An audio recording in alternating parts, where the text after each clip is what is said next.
Hi, this is Sally Morgan and Tristan Corgi. He's laying down. Bisky, can you sit up a little?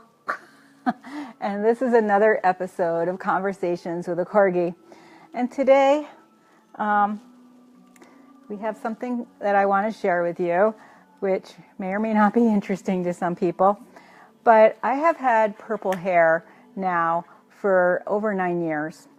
And a lot of people want to know the reason why. And when I was working at the Soldiers' Home in Massachusetts, I was treating patients who were very elderly, 90s, or if they weren't elderly, they had a lot of dementia problems and things. And all of my clothes are periwinkle and purple because I love blue so much. And the guys would say, it must be your shirt and the light, but your hair looks purple. And after a few weeks, they would start to realize that, in fact, maybe my hair was purple and didn't just look purple. And they'd be so bold as to ask the question, being elderly. They would say, I think your hair is purple. What happened? Did you have an accident? And I'd always say it fell out and it grew in purple, which in fact is true. And I had very few guys there that I spent the time to tell them the whole story of why my hair is purple. And I thought it would be an appropriate thing today to share with you the whole story of why my hair is this periwinkle color. And it starts actually in my childhood because my parents had a typical colonial home, and they had decorated most of the house in that avocado green that was so popular in the 60s and 70s. And their bedroom was blue because my mother loves blue toile, and she had always the blue toile bedspread and curtains. And my sister's room was gold, and being colonial, my room was red. Well, the very serious problem is that I hate the color red. I really don't like it. I don't like wearing red. It's very hard for me on holidays like Valentine's and Christmas. I try to branch out into the other colors, even pink, or green at Christmas. And since I grew up and could pick the colors around me, and I actually did have one bedroom with blue walls that had a red carpet and red things in it. But I love that blue wall. Oh my God, I would touch it for hours. It was this beautiful sky blue color. It was an accident. It was in the house when we moved in, and we got to keep it. So as soon as I could move out and live in the world on my own, I became obsessed with the color blue because I love blue so much. And I had, 19 or so years of blue deprivation in my childhood. And so blue has always been and still is my favorite color. And then 9 years ago, I found out that I had cancer, and I didn't know what I was going to do. I had 3 feet of long brown hair down to my waist. I'd had it for years and years, and like my whole life. Only once or twice had I, because of someone else's urging, cut my hair, and then ended up in a complete disaster for 2 or 3 years, like identity crisis. People would treat me cute and perky, and I felt, long and somber. And so that was a big problem when I was in my 20s. So eventually, my hair grew out, and I kept it long and brown for years. And as we all know, you get older and your hair turns grayish, and then grayer. And at that point, my hair was grayish, and the ends of my hair was so long. It was like 3 feet long. It was so long that was still my original hair color. And I had been dyeing my hair here and there on the roots, but eventually I was dyeing my whole head, and so I had only a little bit left that was my original color. And so when I had cancer, the worst thing that was going to happen was that I was going to lose my hair. This was very upsetting. I mean, beyond upsetting. All the other things didn't matter except my hair. And I remember a hairdresser I went to once saying to me, she was one of the people that cut my hair into a cute, sporty style when I was going to physical therapy school, which looked great at the time, but it took 5 more years before it grew out. She had said, oh, people are so vain about their hair. They get so upset when their hair changes. And I was like, it's not vanity. It's your identity. Your hair is part of you. It does grow from the same embryonic tissue as your nervous system. And it's very sensitive. If you touch somebody's hair on the ends, I remember a kid in high school, Dick Tatnell, wherever you are, I hope you hear this. He was sitting behind me in physics class. It was actually history of physics class. He was playing with the end of my hair 3 feet behind me, and he said, isn't it cool that I'm sitting this far behind Sally, and I'm still touching her because I'm holding her hair? And that's how long my hair was. So, and I was actually voted the kid in high school with the longest hair. So that's been my identity. And to be told at age like 48 or something that I was going to lose my hair was just so devastating. So a doctor I had at the time, she was my surgeon, she told me about one of her relatives, I believe it was her niece, and this doctor actually grew up in the Philadelphia area as I did and had attended many of the same horse shows I had gone to. She rode hunters. She still had some really nice champion hunter ponies, which still live up here at her house.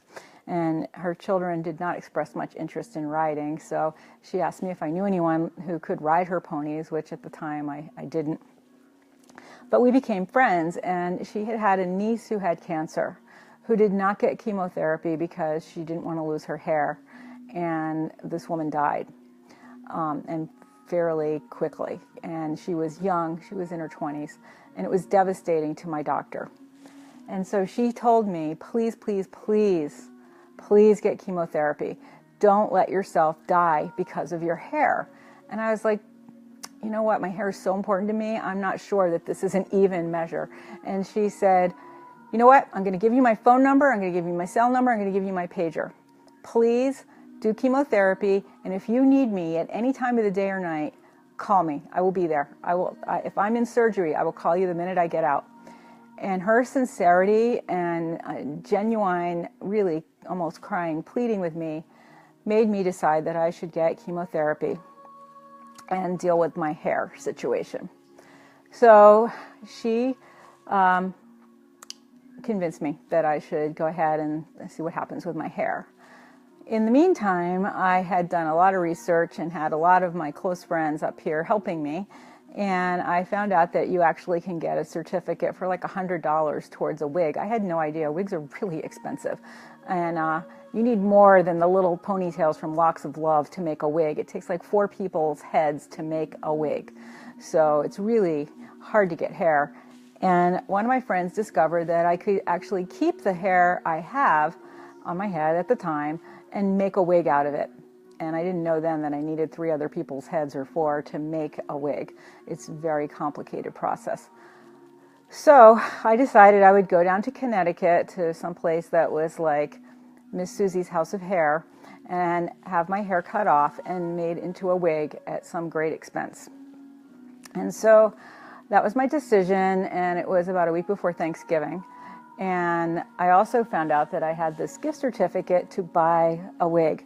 And I didn't want to just be bald while Miss Nancy's House of Hair was making my wig wherever they sent it. And there was a store downtown that people kept saying, you have to go to this store, where I bought a lot of clothes. And they had like costume things, you know, elbow length gloves, tiaras, boas, and a lot of wigs.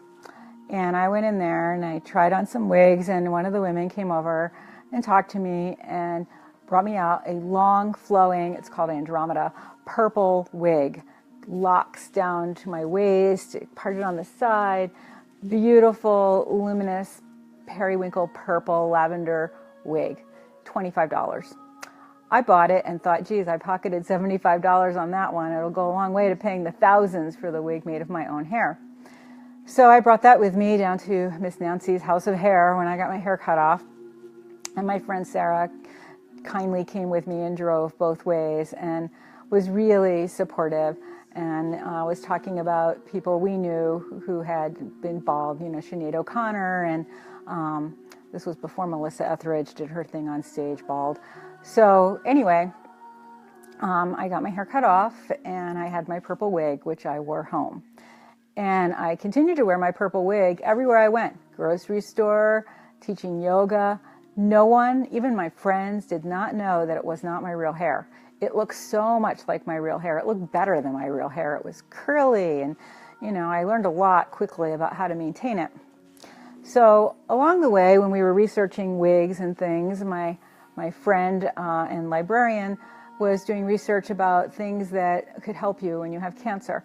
And the support groups up here were not my cup of tea.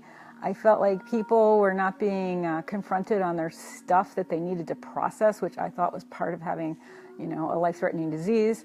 And she ended up, this librarian, connecting me with Dr. Bernie Siegel, who did monthly support groups just down the road in Simsbury, Connecticut. And this was amazing for me because when I was upstairs in my house, I was desperate for something to read. I didn't know what to eat, and I knew I needed advice. So I was standing in my book room, and a book slid off the shelf and hit me in the head, and it was Bernie Siegel's book, Love, Medicine, and Miracles, his first book he wrote.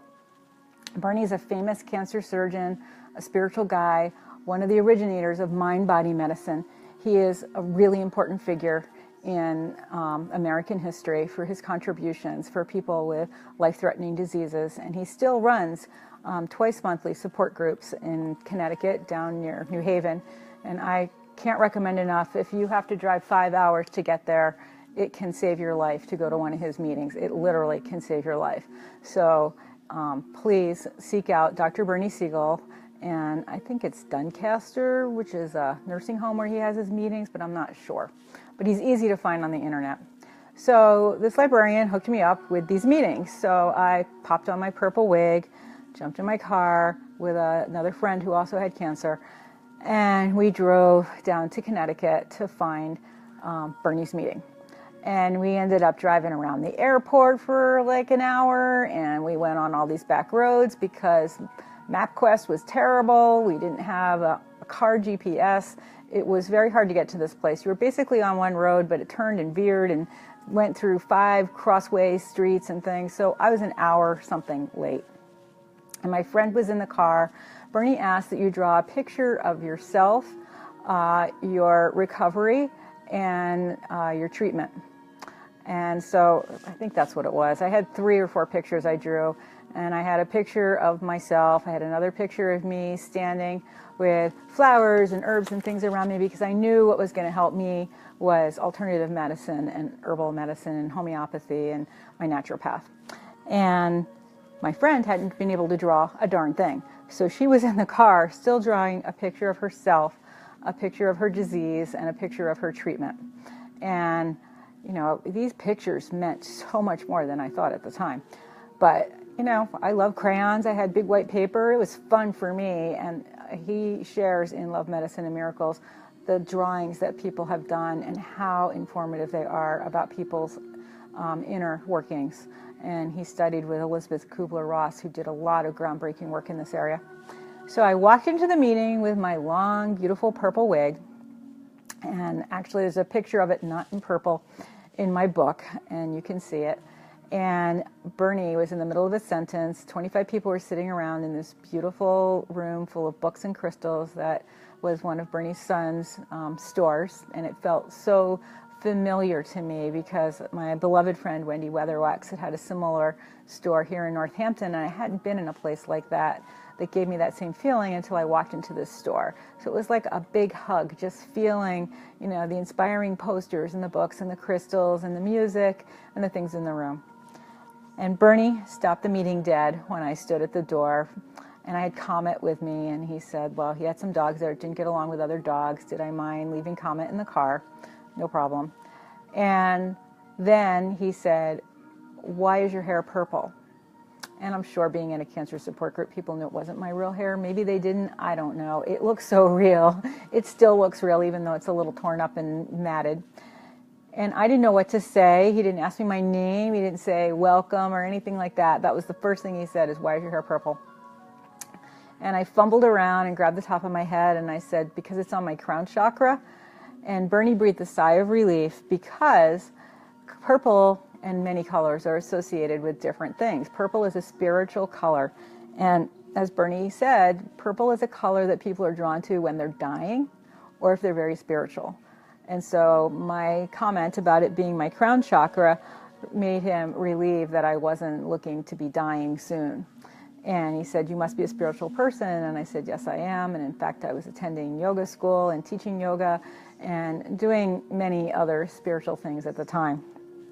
So studying Buddhism, among other things, reading a lot of Rumi. So Bernie and I became pals after that because he thought it was so funny because I was so unembarrassed about my purple hair. And over the many weeks, Bernie shared with us that, in fact, he has shaved his head for years and years and years. Not because, as people think, that it will feel some unification with his patients who have cancer, all these little kids who are bald. it wasn't for that so much as it was like a monk, Bernie said, to connect him to the spiritual realm, to have nothing between him and the angels and his spirit guides that literally direct him throughout his life and still speak to him on a daily basis. And I said, I think my purple hair is something like that for me. I think my purple hair connects me with spirit. And he said, yes, it does. And I said, I cannot go through life without purple hair, ever. Like, I love this color. And I picked this color. It's first I had a Manic Panic color that washed out, but this color is a special effects color, and it's called Wildflower, which to me is like the most perfect name. It speaks to my soul that it's a color called Wildflower, and I just had it done yesterday, so it's quite periwinkle now. But as it fades, it starts to turn blue and lavender, and it goes through all of the colors that I love. And it changes color. It's really like a living thing, the color of this hair. And I am so grateful to this day that I met Bernie Siegel, that I can have my purple hair. And as people came to the meetings, this was in a kind of swanky suburb in Connecticut where our meetings were. Many of these women were in business and they were very kind of preppy, and purple hair to them was something that meant like a bad kid had purple hair. And so they would come to the meeting and talk to me and, you know, hear my insights about things in their lives. And they would say, it is so fun to know somebody with purple hair. It changed their thoughts and their feelings about their own prejudices. And it was really a pivotal thing for a lot of people in our group to meet somebody with purple hair and who did not have any embarrassment about it. That was the last thing I was going to feel, was embarrassment for my hair. I loved my hair and my long purple wig. So weeks later, my real hair came back in a wig. One little tiny piece in the back, way, way under, was my real hair. And there was all this beautiful kind of caramel colored hair in the wig, and it was parted on the side. It was nothing like my real hair. My purple wig was so much better for $25 than this beautiful, expensive wig. And I went down to Miss Nancy's house of hair to pick it up, and she styled it and said how beautiful it was and how lucky I was to have this beautiful hair. And then the other thing she told me was that some people in poor countries actually grow their hair long and then cut it off to be made into wigs. And I just felt such sorrow for those people that had to do that. And I felt like this wig was carrying around that kind of like not good feeling, you know. And sure, I had cancer and I was bald, but did I really need somebody else to be bald for years and years and years because I had their hair on my wig? I didn't feel that. So I wore it to a radiation treatment. That was how many months later it came in. And the people were like, oh, your hair is so nice. We really like it. I never wore it again, except for 2 or 3 times in my life for very serious events. And I never bonded with it. It wasn't my hair. It didn't look right on me. I wore that purple wig for almost a year before I had like little spiky hair and then curlier hair. And I found someone here who has been a wonderful hair person for me for years. And he has kindly been dyeing my hair periwinkle for 9 years and helping me with the texture changes as your hair grows in and, you know, figuring out ways to manage it as it's getting longer. And I have been really lucky. And so I really feel grateful that this coincidence occurred, or it's not a coincidence really, because it was really meant to be, that I was able to have the opportunity to meet Bernie and connect with him and have him see like some inner truth part of me, which was my connection to spirit as expressed through my hair.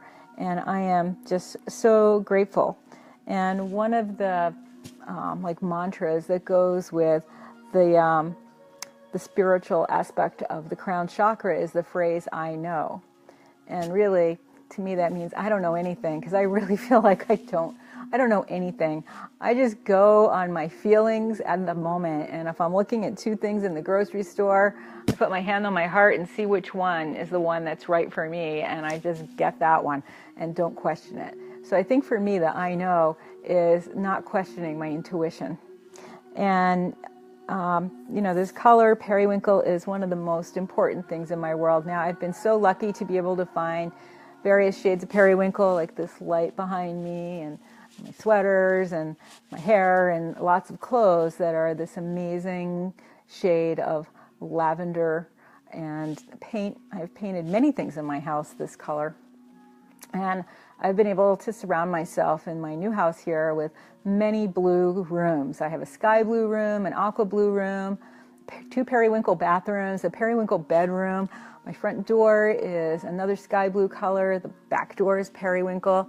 And I have a really deep, called Mountain Iris, periwinkle in one of my rooms, which is my office, where I see animals and people often comment on how much they love that color, and it's so peaceful to them. And it feels like you're in the sky when you're in some of these rooms, and for me, that is important, or in the water.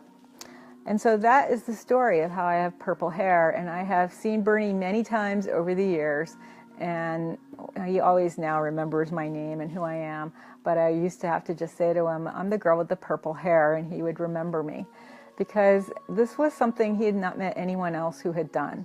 And now, dyeing hair is getting more popular. A lot of people have like a pink stripe or a little pink in the front or a pink part of their ponytail.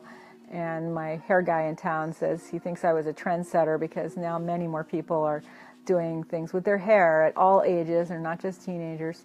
And Bernie said one of the other things about your purple hair to me is that people have a way to walk up to me and bond with me immediately by complimenting me on my hair. It is a way to open myself to the rest of the world. And I think he's really right about that. I have random people in the grocery store. I have little girls stop their mothers and say, that lady has purple hair. And I'll bend down and I'll say, do you want to touch it? And they touch my hair and they expect some purple dust to fall off on them or something. I don't know. And their mothers are annoyed because now they know the kid wants purple hair. But I've had many, many people tell me things about themselves that are deep and personal just when we were talking about the color of my hair. So I cannot underestimate the powerful gift that the purple hair has brought to my life. And I hope people understand. I know that when I was doing some professional development activities a few years ago, there were a lot of questions about the purple hair and was that going to fly in conservative America? But it fits me, it fits my personality, it works with the things that I wear, and I'm very sincere about why my hair is purple. I'm not doing it necessarily to get attention or to whatever. So I think that, and my purple hair is part of my story. And so people find it compelling when they meet with me. And the other thing that Bernie said that this hair does, which I think is also true, is that people who have, as he said, damaged souls, people who have been through really hard times in their lives, will find me relatable, because not many people have purple hair. And it gives you something that you can talk to about with someone, but it also gives you an opening to share things about yourself that you might not have shared with other people. And since I'm a stranger, sometimes it's easier for people to share their deep feelings with a stranger than they are with someone they know, because I'm going to walk away and may not remember anything about it, but they have that connection in the moment. And how does this relate to my work with animals? I am not going to dye my beautiful golden sunshine colored Corgi purple, although he's had a few spots of purple on him over the years that have fallen in the dyeing process over here and there. But I think, because of my hair, it does allow people to feel more open to express to me concerns in their lives and problems that they've had, and a way to connect with me that allows me to help them see their animal in a new way, that they can enrich their connection and see how alternative medicine can make a difference in their animals' lives. So my purple hair is part of my work with animals. Right, Tristan? And, I don't have a purple animal, and I'm not going to. And it isn't that I love purple. A lot of people always forget that my favorite color is really blue. And the blue hair, I tried a little blue dye in my hair initially, and I just did not look right with blue hair. And now I see why, because that's your throat chakra, and I really needed something for my crown chakra. So what Bernie elicited from me that day was very fortuitous, and I am grateful to have purple hair. And so that is the story of how my hair is purple. And I remember at work, a woman I worked with was eavesdropping when I was working in that inpatient PT place. And I was telling one of the fellows there who had a pretty serious kind of cancer about my experience, and we were talking about my hair. And so this woman, she said to one of the other guys that was asking questions one day about my hair, she just said, "Oh, that's because she had cancer." And it's not because I had cancer. It's much deeper than that. It's because of the spiritual connection that I feel that my purple hair gives me, and the approachability it gives me, and the self-expression it gives me. And as soon as I had my hair purple, actually, I became really involved with hula hooping professionally and personally. And, you know, purple hair is a little edgy. Hula hooping is a edgy sport in a way. And I was performing, and so my purple hair became part of my identity as a hooper as well. And a lot of people thought that that was why I had purple hair, was because I was hooping. And I don't do it that much anymore, but I still have purple hair. Tristan says, "What is going on here? Come back off the table, Biss." I hope when we have guests at lunch, he does not walk across the kitchen table like he's doing today. So thanks for joining me today. I will be back on Wednesday, and we will be continuing in our discussion about T-Touch things. And I will not be here tomorrow and Tuesday because I have to go to my work as an educator in my other part of my life. And it's sunny here today.